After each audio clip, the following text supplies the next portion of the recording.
Olá pessoal, para quem não me conhece, meu nome é Elisson Miessa, sou procurador do trabalho na Procuradoria do Trabalho do município de Ribeirão Preto, estado de São Paulo. Sou professor de Direito Processual do Trabalho, aqui do Aprovação PGE. Escrevo algumas obras relacionadas a processo do trabalho pela editora Juspodium e também faço mestrado pela Universidade de São Paulo, aqui no campus de Ribeirão Preto. Hoje a gente inicia o nosso curso de execução trabalhista com o objetivo de te dar um panorama geral a respeito das mudanças introduzidas especialmente lá em 2017 pela reforma trabalhista, mas também de um contexto atualizado da jurisprudência de toda a sistemática da execução trabalhista. Iniciando antes mesmo da execução, lá na fase de liquidação, estudando ali as sistemáticas que a gente tem na fase de liquidação e depois adentrando na execução propriamente dita. Então, para iniciar este curso, vamos começar pela fase de liquidação. Para estudar fase de liquidação, nós não podemos deixar de falar da própria sentença. Quando nós vamos estudar a sentença, nós sabemos que pela teoria trinária, que é a prevalente, especialmente após as mudanças do próprio CPC, nós temos três modalidades de sentença. Nós temos a chamada sentença declaratória, nós temos a sentença declaratória, a sentença constitutiva, e nós temos também a sentença condenatória. Quando nós temos uma sentença declaratória, a sentença declaratória, ela declara a existência ou inexistência de uma relação jurídica. Então, a ideia dela é simplesmente vir e fazer o reconhecimento aí desta relação jurídica. Diz a doutrina que a sentença declaratória ela é autossuficiente, ela basta por si só. Como assim? Quando eu tenho, por exemplo, lá a declaração de um reconhecimento do vínculo, o que o empregado pretende é efetivamente reconhecer o vínculo com aquela empresa. A partir do momento em que o juiz vem e fala, olha, eu reconheço que você trabalhou para a empresa no período de tal a tal, aquilo é o que ele pretende. Ele quer, portanto, aquela declaração tão somente daquela relação jurídica durante aquele período. Basta, portanto, esta decisão judicial. Já se entrega ali o bem da vida pretendido pelo autor com aquela decisão judicial. O mesmo acontece quando nós temos uma sentença de natureza constitutiva, que é aquela que cria, modifica ou extingue uma relação jurídica. Então, ela cria, modifica ou extingue uma relação jurídica. Por exemplo, quando nós temos um dirigente sindical, o dirigente sindical, ele cria ali um impedimento ao direito potestativo do empregador dispensá-lo. Então, para que o empregador possa dispensá-lo, ele precisa cometer uma falta grave e esta falta grave tem que ser apurada em um processo judicial denominado inquérito para apuração de falta grave. Suponhamos que um dirigente sindical tenha cometido uma falta grave, está roubando lá da empresa. E a empresa instaura um processo judicial denominado inquérito para apuração de falta grave para demonstrar que houve lá este furto dentro da empresa. E demonstra. Há uma decisão judicial reconhecendo aquela falta grave e extinguindo o contrato de trabalho daquele dirigente sindical. Temos aí uma sentença desconstitutiva, extingue, portanto, aquela relação de emprego. O que pretende a empresa neste caso? É efetivamente essa extinção do contrato de trabalho. Eu entrego, portanto, o bem da vida pretendido com a sentença constitutiva ou desconstitutiva. A gente percebe, portanto, que seja na sentença declaratória, seja na sentença constitutiva, eu já tenho a entrega do bem da vida com a própria decisão judicial. Posso ter alguns aspectos acessórios, evidentemente, como é o caso, por exemplo, lá da anotação da CTPS, no caso do reconhecimento do vínculo, mas o bem da vida pretendido, que é o reconhecimento ou a extinção do contrato de trabalho, já é concedido propriamente dito com a própria decisão judicial. Mas eu tenho ainda uma terceira modalidade de sentença, que é a sentença condenatória. A sentença condenatória, ela, como diz a doutrina, ela não é autossuficiência, ela não basta por si só. Para que eu possa entregar o bem da vida, ou para que o autor, lá, aquele que é vencedor na demanda, possa ter o bem da vida, ele precisa de uma outra fase chamada fase de execução. E nesta fase de execução, eu posso, então, ter uma imposição lá de se fazer ou não fazer para um determinado executado, impondo multas coercitivas, então lá quando eu tenho a obrigação de fazer ou não fazer. Ou eu posso subrogar o Estado ali na vontade do devedor, então o Estado subroga na vontade do devedor, expropria bens do devedor e faz o pagamento ao credor. Mas, professor, aí você complicou, não entendi muito bem o que você quis dizer. Quando nós vamos falar da sentença condenatória, a sentença condenatória ela pode ser de diversas hipóteses. Então, a sentença condenatória ela pode ser uma condenação em obrigação de fazer e uma obrigação de não fazer, ou a condenação de uma quantia certa. Quando eu tenho uma obrigação de fazer ou não fazer, eu obrigo o condenado, aí no caso executado posteriormente, a fazer determinada coisa ou deixar de fazer. E aí, para que ele faça, eu coloco lá uma coerção indireta como regras astrentes. Mas a regra geral que nós temos da sentença condenatória é condenar a uma quantia certa, a um determinado montante. É o que acontece, por exemplo, quando eu tenho uma reclamação trabalhista condenando a empresa a pagar horas extras. Venho e falo que a empresa tem que pagar horas extras ao trabalhador, todas aquelas horas trabalhadas acima da 8ª diária e da 40ª semanal. Beleza. Basta essa sentença condenatória para que o credor se satisfaça? Para que aquele trabalhador fique satisfeito? Não. Ele não quer simplesmente uma decisão judicial de reconhecimento daquelas horas. Ele quer o dinheiro, ele quer a pecúnia. O bem da vida pretendido neste caso não é simplesmente a decisão judicial, mas sim a execução dessa decisão judicial, transformando ela em pecúnia. O bem da vida, portanto, para ser entregue, pressupõe essa segunda fase chamada fase de execução, que neste caso de quantia certa é uma fase expropriatória em que o Estado subroga, como eu disse, na vontade do devedor e se ele não quiser pagar, vai lá, individualiza bem dele, vende bens deles e faz o pagamento ao credor. Então, neste caso de execução de quantia certa, a gente verifica, tal como ocorre na obrigação de fazer ou não fazer, que a gente tem ali uma segunda fase chamada fase de execução. Mas no caso da execução de quantia certa, pode acontecer da gente ter uma fase intermediária.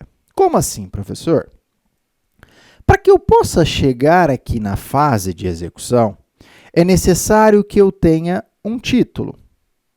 Seja um título judicial ou um título extrajudicial. Aqui eu estou falando do título judicial porque deriva de uma sentença. Mas para que possa iniciar esta fase de execução, esse título ele precisa ser certo, precisa ser exigível e precisa ser líquido. A sentença obrigatoriamente vai ser certa e exigível. Mas nem sempre a sentença vai ser líquida. Vai estabelecer qual é o montante devido. Vem a decisão judicial e estabelece, então, as horas extras acima da 8ª diária. Ela já definiu qual é o montante? Não. Como ela não definiu qual é o montante, eu preciso de uma fase intermediária denominada fase de liquidação, que tem como objetivo quantificar o valor determinado ou o montante ou a condenação estabelecida na decisão judicial.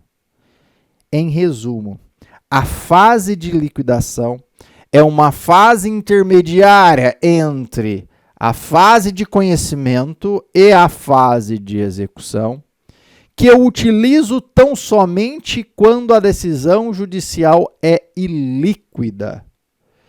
E neste caso, para que eu possa estabelecer qual é o valor, qual é a quantificação daquele título, eu passo por essa fase de liquidação.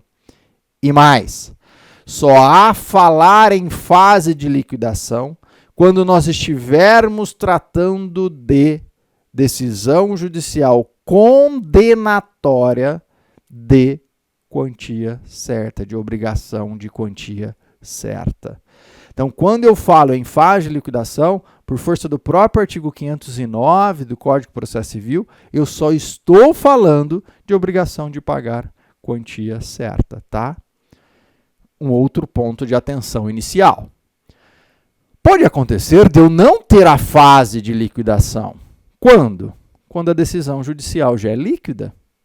Vem o juiz e estabelece que eu tenho que pagar o 13º salário do ano de 2018, no valor de R$ 1.700. Pronto. O juiz já estabeleceu qual é o valor. Se o juiz já estabeleceu qual é o valor, já definiu qual é a obrigação, não criou nenhuma condição para aquela obrigação, o título já é líquido, certo e exigível. De modo, então, que eu não preciso dessa fase intermediária. Se eu já tenho um valor estabelecido, eu já vou direto para a fase de execução.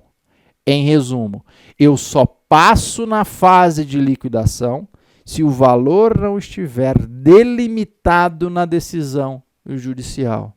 Se a decisão judicial já for líquida, eu vou direto para a fase de execução.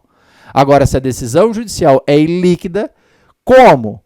Para eu entrar na fase de execução, eu preciso ter um título líquido, aí eu passo por uma fase intermediária. Fechado? Então, a gente fica com 2 pontinhos aí que vocês não podem esquecer. Só existe fase de liquidação quando o título é ilíquido e quando se tratar de obrigação de fazer quantia certa. Tá? Quando eu tenho essa fase intermediária, é interessante destacar que pode acontecer desta fase intermediária ser utilizada para liquidar tão somente parte da decisão judicial. Como assim, professor? Suponhamos que a decisão judicial ela tenha 2 obrigações lá de quantia certa. Uma condenação relacionada às horas extras e outra condenação relacionada à indenização por danos morais. Então, vem a decisão judicial e fala, olha, condeno a empresa a pagar as horas extras acima da 6ª diária. E, por um outro fato, condeno a empresa a pagar indenização por danos morais ao trabalhador no montante de R$ 30 mil. A parte da indenização por danos morais não precisa ser liquidada. O juiz já estabeleceu qual é o valor. Eu vou direto para a fase de execução. No entanto, quanto à parte relacionada às horas extras, no meu exemplo, eu preciso de liquidação. Então, uma parte é ilíquida, outra parte é líquida. Posso plenamente fazer a liquidação tão somente de uma parte, como aqui no meu exemplo. Tá? O próprio artigo 509, parágrafo 1º do CPC, que é aplicável aqui ao processo do trabalho de forma supletiva, a gente ele deixa claramente esta possibilidade de eu ter parte líquida e ilíquida numa decisão judicial, viabilizando a liquidação tão somente de uma parte, tá? Um outro aspecto, que a gente tem que levantar aqui nesse início do nosso curso, falando de liquidação, é que a liquidação, gente, havia uma discussão muito grande se poderia acontecer da liquidação dar zero. É possível iniciar uma liquidação e ela dar zero? E aí, para que a liquidação possa dar zero ou não, vinha lá na época o próprio Nelson Neri e discutia a própria natureza jurídica da fase de liquidação. A tese majoritária é no sentido de que a fase de liquidação é uma fase que simplesmente promove uma decisão de natureza declaratória. Simplesmente declara o valor daquela sentença judicial, daquela sentença condenatória. Então, a sentença condenatória veio e falou que tem direito às horas extras, observadas lá as deduções dos pagamentos que já foram feitos e tudo mais. Na hora que chega na fase de liquidação, ela pode acontecer daquelas deduções chegar a um valor zero. Se eu entender que a liquidação tem natureza declaratória, não poderia, porque ela estaria declarando zero, enquanto a decisão judicial já tinha declarado que havia horas extras a serem pagas. Tinha, então, que ter um pagamento de horas extras. Vem o Nelson Neri e diz o seguinte, olha, a fase de liquidação não é meramente declaratória. A fase de declaração ela tem uma natureza constitutiva e integrativa. Por quê? Porque falta um elemento ainda naquela sentença condenatória, que é qual? A liquidez. Eu vou integrar ali aquela liquidez na sentença condenatória. De modo, então, que pode acontecer de, na hora de eu apurar lá na fase de liquidação qual é o montante, eu chegar ao montante zero. Eu verificar que todos aqueles recibos de pagamento lá apresentados pela empresa demonstram que já foram pagos as horas extras. E nem por isso eu estarei contrariando a decisão judicial. Quero dizer, é plenamente possível, numa fase de liquidação, eu chegar ao valor zero. O juiz condenou o pagamento das diferenças salariais. Só que aí, com os recibos apresentados lá nos autos, a gente chega à conclusão de que não tinha. Aquelas diferenças salariais lá deferidas pelo juiz, pelos valores já pagos, o trabalhador então tinha aquela, ao invés dele ter que receber 800, ele tinha que receber 1.000. Só que o empregador já tinha pago. E aí, neste caso, a liquidação vai dar zero. É plenamente possível. Hoje em dia, a doutrina e a jurisprudência majoritariamente autorizam essa possibilidade de uma liquidação dar zero, tá? De qualquer modo, na fase de liquidação, o objetivo da fase de liquidação, como eu disse a vocês, é quantificar a sentença condenatória e líquida. Não é momento de se modificar ou inovar a sentença liquidanda. Então lá, se eu tenho uma decisão judicial e a decisão judicial disse que não vai autorizar compensação porque não foi apresentado o pedido de compensação lá na contestação, que é um momento adequado, eu não autorizo compensações na fase de liquidação, sabendo que existe uma diferença entre compensação e dedução, tá? Mas se o juiz vem e claramente fala não tem compensação, eu não posso ir na fase de liquidação e falar, olha, juiz, eu tenho um crédito trabalhista aqui, eu sou credor, eu quero compensar. Não. Já foi definido isso na fase de conhecimento. Não é momento para modificar a decisão judicial. Vou lá e o juiz estabelece que é acima da sexta diária, que é as horas extras, e eu quero lá na fase de liquidação falar que num período é acima da oitava diária. Não é o momento para isso. Não se inova na fase de liquidação. Fase de liquidação falta só um pedacinho da decisão judicial para a gente completar. Lá como constitutiva e integrativa que eu disse. Então só falta aquele pedacinho. Qual é o pedacinho? O pedacinho relacionado ao valor daquela decisão judicial. Então é só isso que eu vou fazer dentro da fase de liquidação. Não é momento, então, para eu gerar discussões jurídicas que já deveriam ter sido feitas lá na fase de conhecimento. Tá bom? Quando nós estamos nessa fase intermediária, essa fase intermediária, denominada então de fase de liquidação, ela tem 3 espécies de liquidação. Como assim? Eu tenho 3 modalidades de liquidação que eu posso fazer a depender da decisão judicial especialmente. E quais são essas 3 hipóteses ou 3 modalidades? Eu tenho uma liquidação por cálculos, que é uma liquidação meramente aritmética, faço soma, subtração, divisão, multiplicação e assim sucessivamente. Tenho a liquidação por arbitramento, especialmente quando eu tenho a necessidade de nomear um perito nesta fase. Ou eu tenho a liquidação por artigos, hoje no processo civil, chamada de liquidação pelo procedimento comum, quando eu tenho a necessidade de provar um fato novo. Eu vou estudar cada um desses itens aqui, mas antes disso é importante nós destacarmos que é possível ter a chamada liquidação mista. Como assim? Eu posso ter uma liquidação parte só de cálculos. Eu tenho uma condenação que está falando lá que eu tenho direito à equiparação salarial.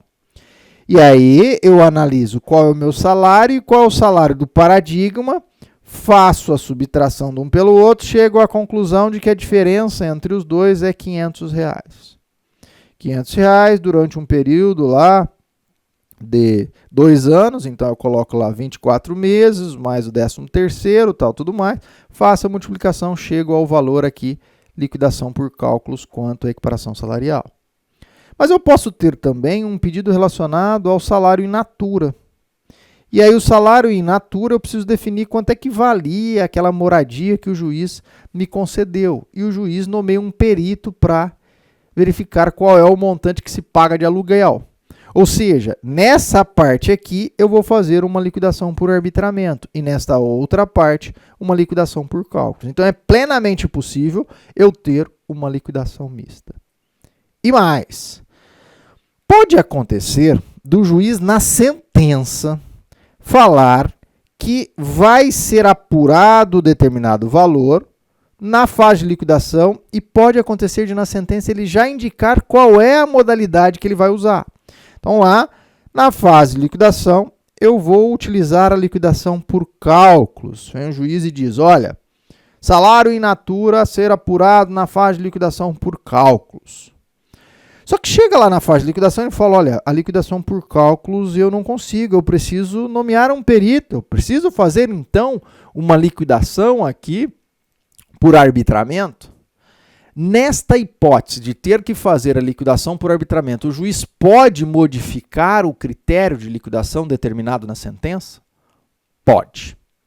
O próprio STJ, na súmula 344, que é aplicável aqui também a mesma sistemática ao processo de trabalho, estabelece que não há uma vinculação do juízo lá da sentença com a fase de liquidação. Se na fase de liquidação ele verificar que o mecanismo determinado na sentença é ineficaz a alcançar um montante devido, ele pode alterar ali, é plenamente possível alterar essa fase de liquidação. Então, ele pode mudar de fase de cálculo para fase de arbitramento, no meu exemplo aqui, tranquilamente. Tá bom?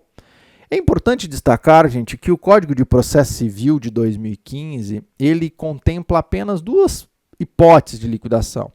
Ele fala que nós só temos a liquidação no arbitramento e pelo procedimento comum, que é o antigo liquidação por artigos. Ele não trata a liquidação por cálculos como uma fase de liquidação. Ele entende que liquidação por meros cálculos, na realidade, é liquidar um pedido que já é líquido. É simplesmente você dar um valor para ele ali daquilo que já está liquidado de certo modo. Tá? Então, tanto é que é totalmente diferente, você já faz a apresentação dos seus valores, na hora que você inicia ali a fase de execução, você não tem uma fase de liquidação prévia para discussão ali dos cálculos propriamente dito, como ocorre aqui no processo do trabalho. No entanto, aqui na sistemática trabalhista, como eu já anunciei, a gente se vale dessas 3 modalidades e a liquidação por cálculo é considerada uma liquidação aqui no processo do trabalho e mais, ela é a principal forma de liquidação que nós temos. Nós vamos nos valer dessas 3 modalidades que eu falei, vou tratar de cada uma delas, mas a principal forma é a liquidação por cálculos. E vamos começar então falando aí dessa liquidação por cálculos. Liquidação por cálculos, como eu disse a vocês, é a mais comum que nós temos aqui no processo do trabalho e ela tem como objetivo simplesmente alcançar o montante por meio de uma análise aritmética, fazendo contas. Condeno lá as horas extras e eu preciso saber quanto é que vale aquela hora extra, então eu pego lá o valor da hora, coloco mais o adicional, vejo a quantidade de horas extras, depois defino quais são os reflexos e tudo mais. Feito por meio de uma planilha do Excel. Isto é uma liquidação por cálculos, tá? E por isso que ela é a mais comum aqui no processo do trabalho, porque nós temos, em regra, condenações pecuniárias que exigem essa liquidação por cálculos. Para iniciar a liquidação por cálculos, ela pode ser iniciada pela própria parte, seja o autor, seja o réu, podem iniciar essa fase de liquidação, e pode ser iniciada, inclusive, de ofício pelo juiz. Mas aí você poderia me dizer, professor, mas a reforma trabalhista ela veio e disse que a execução, não tem mais a execução de ofício. Eu dependo de requerimento da parte, salvo quando se tratar de jus postulante. Abstraindo essa discussão que a gente vai ter lá na fase de execução, esse dispositivo que trata da execução de ofício fala da fase de execução e não da fase de liquidação. A fase de liquidação é meramente uma complementação lá do título. Ou seja, ela prossegue a fase de conhecimento, de modo então que eu não dependo de requerimento. O juiz pode plenamente prosseguir na fase de liquidação sem que haja necessidade de requerimento.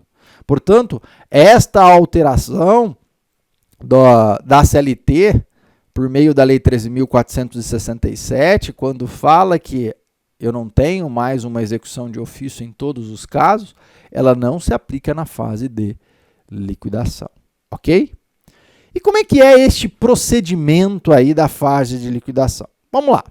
Agora, com a alteração que nós tivemos com a reforma trabalhista, a gente passa a ter um procedimento único. E qual que é o procedimento único? Eu apresento os cálculos e esses cálculos podem ser apresentados tanto pelo próprio juízo ou podem ser apresentados pelas partes. Vem lá, por exemplo, o reclamante e apresenta seu cálculo. Apresentado em cálculo, o juiz vai intimar a parte contrária para manifestação. Se for apresentado pelo próprio contador do juiz, ele vai intimar as duas partes para se manifestar. Hoje, o prazo é de 8 dias comuns. Antes da reforma trabalhista, o prazo era de 10 dias. E antes da reforma trabalhista, a gente tinha uma opção concedida ao juiz. Como assim? Uma vez apresentados os cálculos, o juiz poderia estabelecer esse contraditório e depois dar a decisão lá a respeito daquela discussão ali existente. Ou ele poderia, apresentados os cálculos, simplesmente homologar aqueles cálculos. Eu dava essa opção para o julgador. Hoje não existe mais essas duas opções, há apenas uma.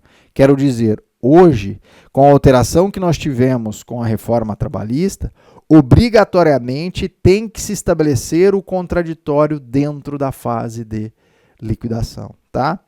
E é interessante observar, gente, como eu disse a vocês, que esse início da fase de liquidação, ele pode se dar tanto por provocação das partes, de uma parte ou de outra, ou pelo juízo. E aí, os juízos, o que eles costumam fazer para viabilizar, inclusive, ou facilitar o contraditório? Determina que o próprio condenado, então o réu, apresente os seus cálculos. Então, ele apresenta os cálculos e ele apresentando os cálculos, aquele valor ali se torna incontroverso. Então, suponhamos que tem uma condenação lá de horas extras, aí o juiz determina que primeiro seja apresentado os cálculos pela reclamada. A reclamada vem e fala, ó, nos meus cálculos o valor dá R$25.000. Vem o juiz e aí dá o prazo de 8 dias para que o reclamante faça a impugnação daqueles cálculos ali. Vem e fala, olha, então agora você tem que fazer a impugnação. E ele impugna e fala, na verdade o valor é R$35.000. A gente verifica que pelo menos 25 mil já é incontroverso. A própria empresa já reconheceu ali aquela incontrovérsia, tá? Professor, e se ele não apresentar esta impugnação? Se ele não apresentar essa impugnação, hoje eu gero a preclusão quanto aos itens e os valores não discutidos. Então eu estabeleço ali aquele contraditório prévio, mas concedo, por outro lado, um ônus àquela parte que não impugnar. Que ônus? Que se ela não apresentar ali a impugnação, vai ter fatos contrários a ela, ou ela não vai poder mais impugnar aqueles fatos, aqueles valores ali, melhor dizendo, que ela poderia apresentar ali na própria decisão, naquele momento judicial, tá? Então, a partir do momento em que eu dou este prazo para apresentação, obrigatoriamente ela tem que vir apresentar a sua impugnação. E a impugnação tem que ser específica, principalmente que você que atua no dia a dia, não basta simplesmente você vir e fazer uma impugnação genérica. Você tem que especificar onde é que está o erro e tem que apresentar qual é o valor que você entende adequado. Então não basta simplesmente você vir e falar, está errado esse cálculo dela genericamente, ou ainda que você traga ali, olha, ela calculou de forma equivocada, quantas horas extras, ela colocou acima da 8ª e não acima da 6ª, e não apresenta o seu cálculo. Neste caso, também não será considerado. Você precisa, então, impugnar de forma específica e trazer qual é o valor que você entende o correto, a fim de se prosseguir posteriormente com a execução trabalhista, tá? Vamos parando por aqui, a gente volta no próximo bloco ainda falando da liquidação por cálculos.